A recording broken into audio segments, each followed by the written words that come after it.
What's going on, guys? Welcome back to the channel. I'm out here this morning. It's not even daylight yet. Working on mounting a light bar on this tractor here. It belongs to a friend of mine. I've been working on this for about 3 hours, fabricating the brackets. It was mounted on there before. Let me take you around to the other side. He had it mounted on there before, and it was mounted on the factory little studs or whatever. See how the rear lights there have that bracket on them? It had some lights like that on the front. Zoom that in. See a little stud there? Anyway, you can see this one right here, and it didn't work out too well. It shook a lot, and it rattled the bolts out of the brackets where those are bolted up in there, I suppose, and came loose. Anyway, he wanted something different done. He liked the light bar being on there, and he wanted something different done. And I didn't want to weld on the structure of the cab. I mean, I can, but I didn't want to. And these are the factory mirror brackets right here. So I've removed the mirrors, and I've built this this bracket here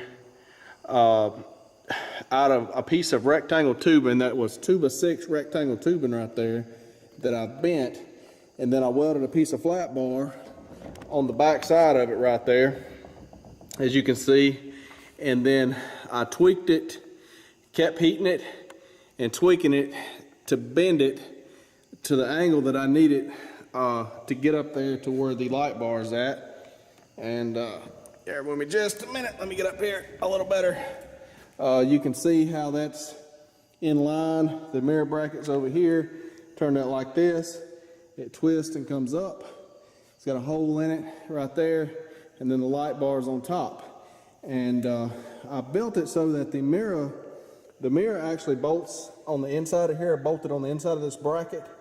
And I got it so that the mirror will mount back on there. Sorry for the shaky cameras. A shaky camera, but the mirror is going to go back down in there like that. I just got that clamped on there with vice grips right now, but the hole's drilled. So the mirror is going to go back down in. You can see how that goes back down inside of that, and it should all work. That way we don't have to weld on the structure of the cab here, because you're really not supposed to do that. I mean, I could do it. You know, they obviously did it when they mounted the mirrors on there. It's not that big a deal, but I really didn't want to, because some people frown on that, and this is a $65,000 tractor, so I didn't really want to do that. So I've got these brackets here designed, I think like I want them. I'm fixing to take them off and paint them, and then we're going to get them mounted back up there and mount the mirrors on it, and go ahead and mount the light bar back on there. And I believe he will be happy with that. Got to get it wired back in and everything, and hopefully it'll work out. So let me get these off here, and we're going to spray a little paint on them, and I'll be right back with you.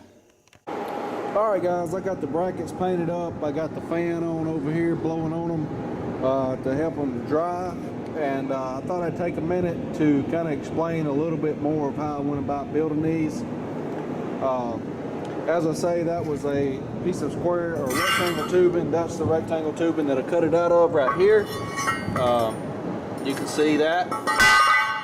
And that's just this piece right here. It comes up to here on each one of them.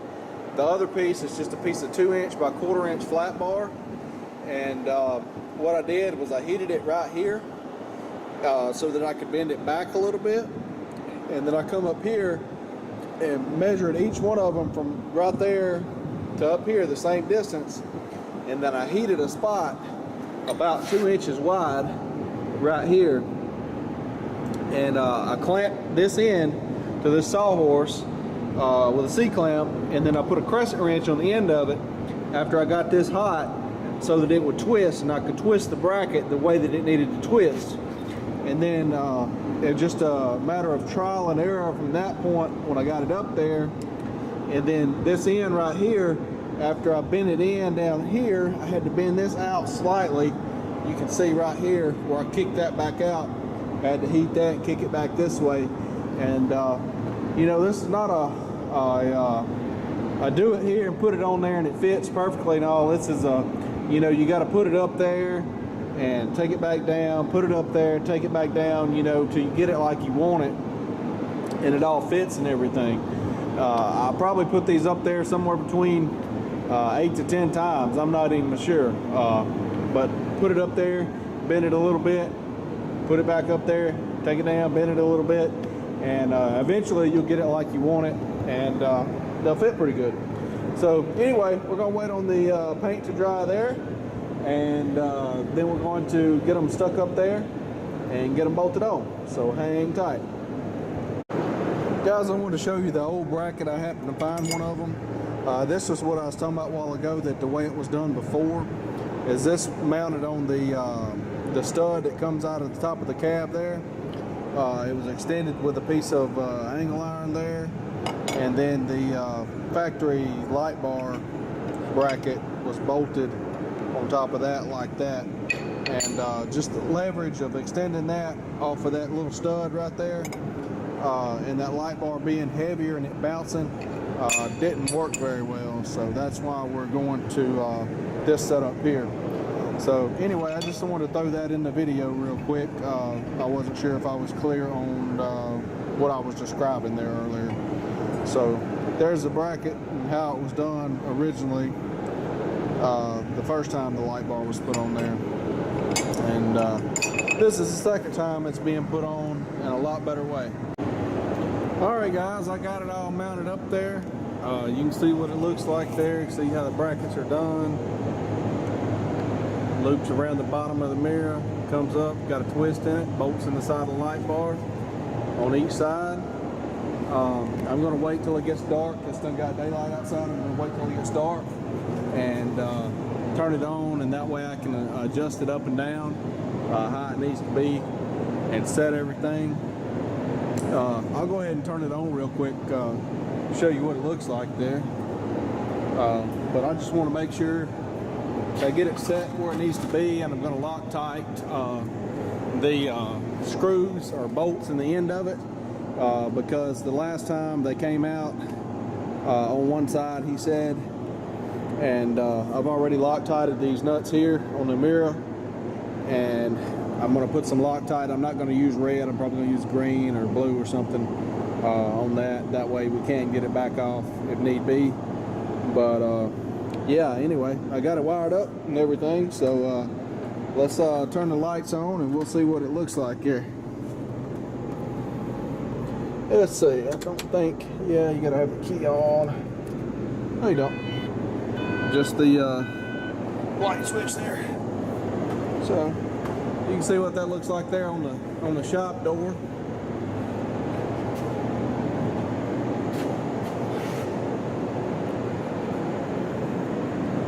That's a 42-inch curved aux beam light bar. If anybody was wondering what kind it is, that's a 42-inch curved by aux beam. And then the one on the rear, I believe, I don't know if that's an 18 or a 20, but it's an aux beam light bar as well. It's just a straight light bar. But I know the front one is 42 inches between the bolt holes there, end to end. So I don't know if they call that a 40 because the actual lens is a 40, or if they call it a 42 because the outside of bolt hole to outside of bolt hole. Either way, it's a curved light bar and it's made by aux beam. And that's about the perfect size for the cab of a tractor right there. As you can see, it will light it up.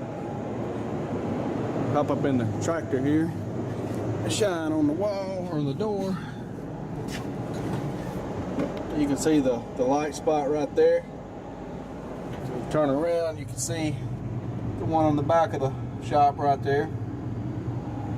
So I'm going to wait till it gets dark, and I'll throw that a little bit in the video as well. Alright guys, this is a night shot from inside the tractor. This is just with the headlights on bright. You can see you can't see that good. My yard is kind of well lit anyway from security lighting, but I do have the shop lights turned off and everything, so it's kind of dark. So here we go. I'm fixing to hit the front light bar. The lights are up pretty good there. I'm gonna go ahead and step out of the cab and show you what it looks like from the front view. I think I've got it adjusted about where it should be. For those of you wondering, you see the dash is tore out of here.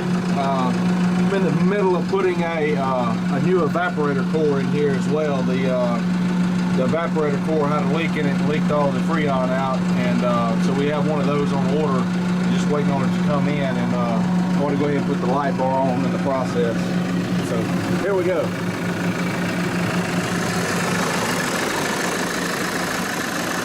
That's what it looks like there.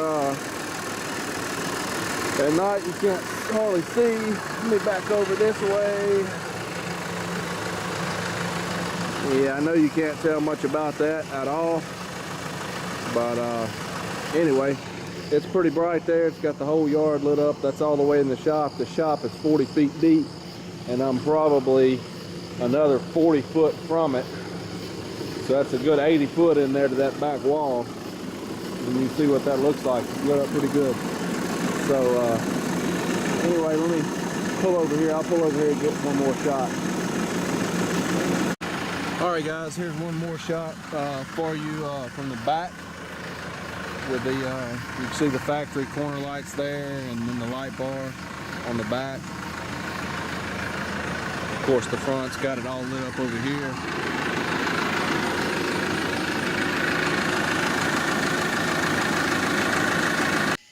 Alright guys, that about wraps it up. We got it on there, we got it burning, we got it adjusted good. I Loctited, put a little green Loctite that I had on the bolts. I didn't want to use red because you can't hardly get that stuff back apart without heating it. Just to keep them from rattling loose and the thing swinging down and whatnot.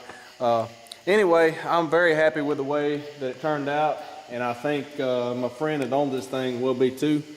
Got a little close-up view of the brackets there that I made. Anyway, you ought to be able to see to get things done now. We're still waiting on the evaporator core to come in to get put the dash and everything back in. I've got it laid on the ground over here. Not sure if I'll do a video on that or not. Just depends on how big a hurry we're in, and if he needs a tractor or not when it comes in. I'm pretty sure that he'll probably want it pretty quick, so I may not get to do a video on that, but he can't use the thing with no AC. It's 100 degrees, and in that glass cab, it's probably 150. You can't stay in there. It's even hot in there at nighttime, and it's only 85 degrees out. But anyway, thanks for watching. We'll see you guys in the next video.